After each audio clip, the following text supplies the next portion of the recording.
Assalamualaikum warahmatullahi wabarakatuh. Kita lanjut pada materi SKB Formasi Penata Kelola Sistem dan Teknologi Informasi, bagian kemampuan khusus yang keenam yaitu Manajemen Sumber Daya TI. Sesuai dengan materi pokok dan kisi-kisi dari Kemenpan RB tahun 2024, sekilas terkait dengan manajemen sumber daya TI. Manajemen sumber daya TI ini adalah proses perencanaan, pengelolaan, dan pengoptimalan aset teknologi informasi untuk mendukung tujuan organisasi. Sumber daya TI meliputi perangkat keras, perangkat lunak, data, infrastruktur, anggaran, dan tenaga kerja TI. Komponen utama dari manajemen sumber daya TI ini yang pertama adalah pengelolaan aset TI, yaitu inventarisasi, pemeliharaan, dan penggantian perangkat keras dan perangkat lunak. Komponen yang kedua adalah manajemen kapasitas, yaitu mengelola sumber daya TI untuk memenuhi kebutuhan bisnis yang dinamis. Yang ketiga adalah manajemen sumber daya manusia TI, yaitu perekrutan, pelatihan, dan pengembangan tim TI. Yang keempat adalah manajemen anggaran TI, yaitu berupa perencanaan dan pengendalian pengeluaran TI. Komponen yang kelima adalah pemantauan kinerja, yaitu mengevaluasi efektivitas dan efisiensi sumber daya TI. Nah, kerangka kerja dan standar dari manajemen sumber daya TI yang digunakan adalah yang pertama ITIL atau Information Technology Infrastructure Library, yaitu memberikan panduan pengelolaan layanan TI termasuk sumber daya. Yang kedua adalah COBIT yang menekankan tata kelola sumber daya TI untuk mendukung tujuan strategis. Yang ketiga adalah ISO IEC 20000, yaitu standar untuk manajemen layanan TI. Langsung masuk ke soal yang pertama. Dalam sebuah organisasi, tim TI menghadapi peningkatan permintaan untuk layanan baru, tetapi anggaran dan tenaga kerja TI terbatas. Strategi manajemen sumber daya TI yang paling efektif adalah A. Mengadopsi pendekatan cloud computing untuk skalabilitas. B. Meningkatkan kapasitas server dengan perangkat keras baru. C. Mempekerjakan lebih banyak staf TI untuk menangani permintaan.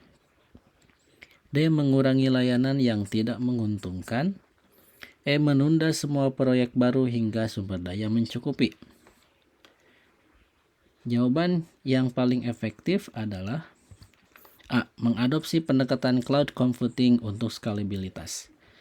Nah, alasannya adalah bahwa pendekatan cloud computing ini memungkinkan organisasi untuk memenuhi permintaan layanan yang dinamis tanpa investasi yang besar dalam infrastruktur, sekaligus memanfaatkan efisiensi dari biaya. Masuk ke soal yang kedua. Manajemen kapasitas TI bertujuan untuk A. Memastikan bahwa TI memiliki anggaran yang cukup setiap tahun. B. Menjamin semua karyawan memiliki perangkat keras terbaru. C. Mengelola sumber daya TI agar memenuhi kebutuhan bisnis saat ini dan di masa depan. D. Menentukan strategi untuk mengurangi staf TI. E. Mengalihkan semua aplikasi bisnis ke lingkungan virtual. Jawabannya adalah C. Mengelola sumber daya TI agar memenuhi kebutuhan bisnis saat ini dan di masa depan. Manajemen kapasitas memastikan bahwa sumber daya TI dapat memenuhi kebutuhan operasional secara optimal, baik untuk saat ini maupun untuk masa depan. Masuk ke soal yang ketiga. Organisasi menghadapi kendala dalam merekrut tenaga kerja TI yang berkualitas tinggi.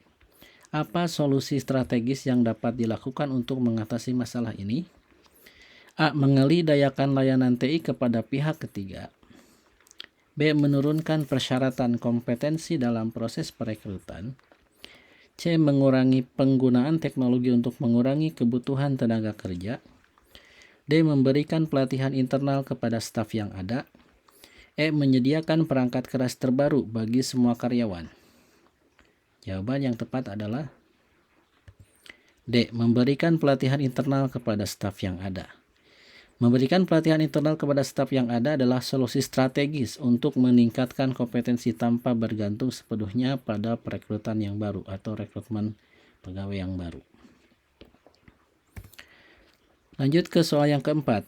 Pemantauan kinerja sumber daya TI diperlukan untuk memastikan A. Semua perangkat keras diganti setiap 3 tahun. B. TI mendukung tujuan strategis organisasi secara efektif. C. Organisasi mematuhi semua standar regulasi TI. D. Sistem jaringan dapat bekerja tanpa gangguan selama 24/7. E. Semua anggaran TI digunakan untuk infrastruktur. Jawaban yang tepat adalah B. TI mendukung tujuan strategis organisasi secara efektif. Pemantauan kinerja bertujuan mengevaluasi efektivitas sumber daya TI dalam mendukung pencapaian tujuan strategis organisasi. Lanjut ke soal yang kelima. Organisasi ingin mengurangi biaya operasional TI tanpa mengurangi kualitas layanan. Langkah yang paling tepat adalah A. Mengganti semua server dengan perangkat keras murah.